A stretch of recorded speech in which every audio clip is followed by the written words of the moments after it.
విహారీ, మన వి Organics product ఉంది కదా, నువ్వు చాలా కష్టపడి డెవలప్ చేసిన ప్రాజెక్ట్. ఆ వి ఆర్గానిక్స్ చాలా మంచి సక్సెస్ఫుల్ ప్రాజెక్ట్ అత్తయ్య. అది సక్సెస్ఫుల్ అయ్యింది, కానీ ఆ ప్రోడక్ట్స్ ఇంకా చాలా మందికి చేరువలో లేవు.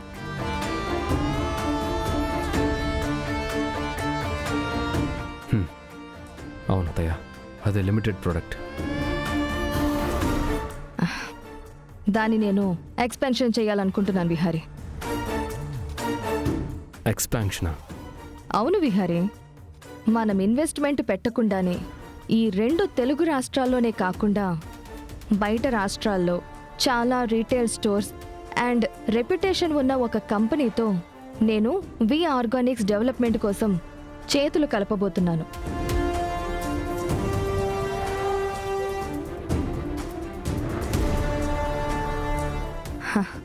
అగ్రిమెంట్ సైన్ కూడా అయిపోయింది.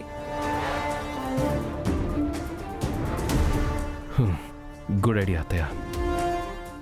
Thank you Vihari. ఏంటో, నువ్వే చైర్మన్ అయ్యుంటే ఈ డీల్ నీకు ముందే చెప్పుండేదాన్ని. కానీ నువ్వు బిజినెస్కి సంబంధించి ఏమీ పట్టించుకోవట్లేదు కదా.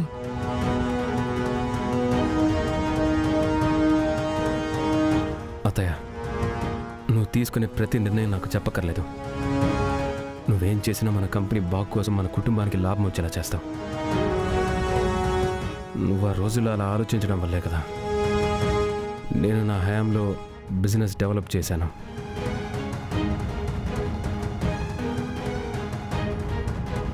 విహారీ, నీ అంత కాకపోయినా మన కంపెనీని మంచి దారిలో పెట్టాలనే ఉద్దేశంతోనే ఈ నిర్ణయం తీసుకున్నాను.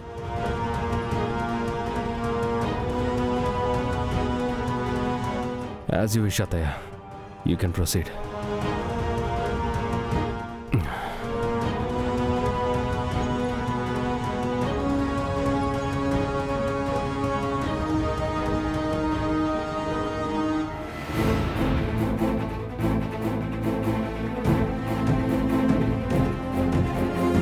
మూర్తి గారు, మీరేంటి ఇలా వచ్చారు? ఊరికినే వచ్చానమ్మా. చిన్న పనుండి ఇటువైపు వెళ్తూ విహారీ బాబుని చూసి వెళ్దామని వచ్చాను. చూసారా?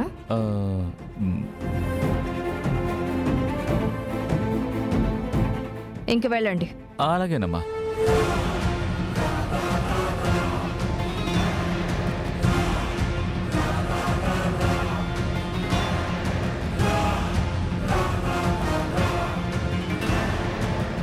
సార్ చార్కేశవ్ గారు.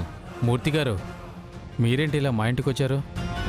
సార్, ఆఫీస్లో జరిగే ఘోరాలు చూడలేక ఇలా వచ్చాను సార్. ఏమైందండి?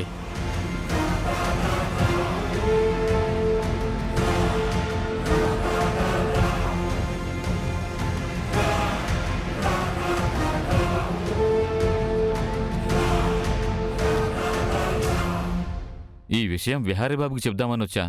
అంబికా మేడం వల్ల కుదరలేదు సార్. మీరే విహారీ సార్కి అర్థమయ్యేలా చెప్పి సార్తో ఈ డీల్ క్యాన్సిల్ చేయించమని చెప్పండి. మూర్తి గారు, నేను వాడితో మాట్లాడతాను. సార్, 25 ఏళ్లుగా మీ ఉప్పు తిని బతికిన వాడిని.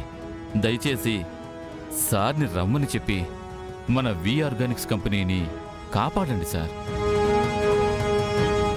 సరే మూర్తి గారు, నేను చూసుకుంటాను, మీరు వెళ్ళండి. అలాగే సార్.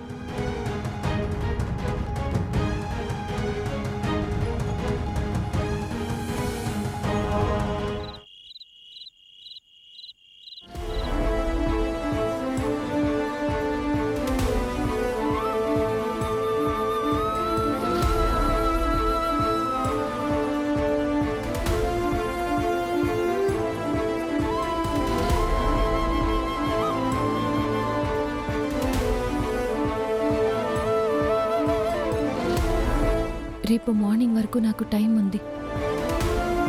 ఈలోపు అంబికమ్మ కుట్రని ఆపాలి. ఆ పార్థసారథి చేతికి రైతుల నుంచి సరుకు అందకుండా ఆపాలి. ఎలా? ఏం చేయాలి?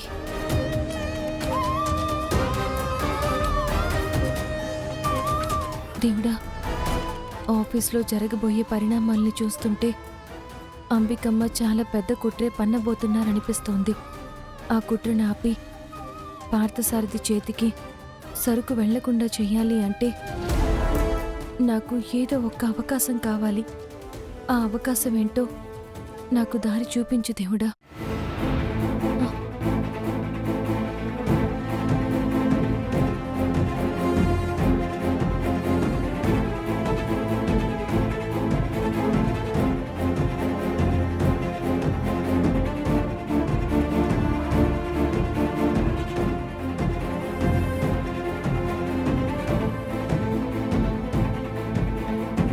పక్కింట్లో పల్లవి ఉంటుంది కదా, తన దగ్గర ల్యాప్టాప్ ఉంది. ఒకసారి అడిగి తీసుకోవాలి.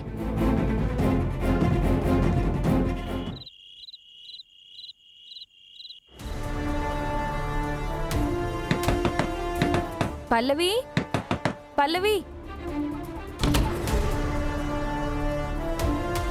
సిరి అక్క, నువ్వా? లోపలికి రా అక్క.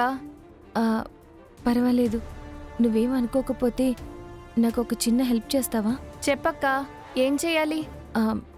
నీ ల్యాప్టాప్ నాకు ఈ రోజుకి కావాలి. చిన్న పనుంది. ల్యాప్టాపే కదక్క, తీసుకొస్తానుండు. ఉమ్.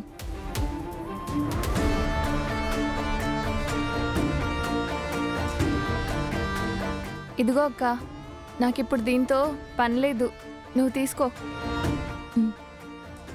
పల్లవి, నా పని అయిపోగానే ఇచ్చేస్తాను. నువ్వు అంతగా చెప్పాలా అక్క?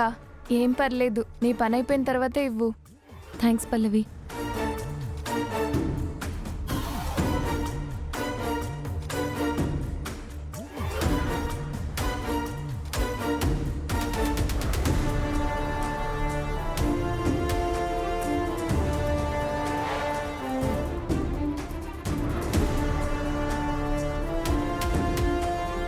విహారీ, ఏ, ఏంట్రా ఇది? మాయా ఎడివు. ఏంట్రా నువ్వు చేస్తున్న పని? రేయ్, పడిపోతారా? తాగి తాగి ఏమైపోతావోనని మా అందరికీ భయంగా ఉందిరా. మాయా, ఇక్కడ శరీరం మాత్రమే ఉంది, లోపల ప్రాణం లేదు. ఆ ప్రాణం పోయి కొన్ని నెలలు అవుతుంది మాయా. రేయ్, అలా మాట్లాడుకురా. ఎన్ని రోజులని ఇలా తాగుతావు? చచ్చేదాకా తాగుతాను మావయ్య. రేయ్, ఏంట్రా ఆ మాటలు? నువ్వేమో ఏమీ పట్టించుకోవట్లేదు. దేని గురించి కూడా నీకు ఎటువంటి సంబంధం లేనట్టు మాట్లాడుతున్నావు. రేయ్, అక్కడ ఆఫీసులోనేమో ఏమేమో జరుగుతున్నాయిరా. ఓ అదే మావయ్య, విఆర్గానిక్స్ ఉంది కదా, దాన్ని ఎక్స్పాండ్ చేస్తున్నారు. రేయ్ విహారీ, విహారీ, వి ఆర్గానిక్ ని ఎక్స్పెండ్ చేయట్లేదురా, ఎక్స్ప్లోయిట్ చేస్తున్నారు. ఇప్పుడు వి ఆర్గానిక్ ఎవరి చేతిలోకి వెళ్ళిందో తెలుసా? ఎవరి చేతిలోకి వెళ్తే ఏంటి మావయ్య?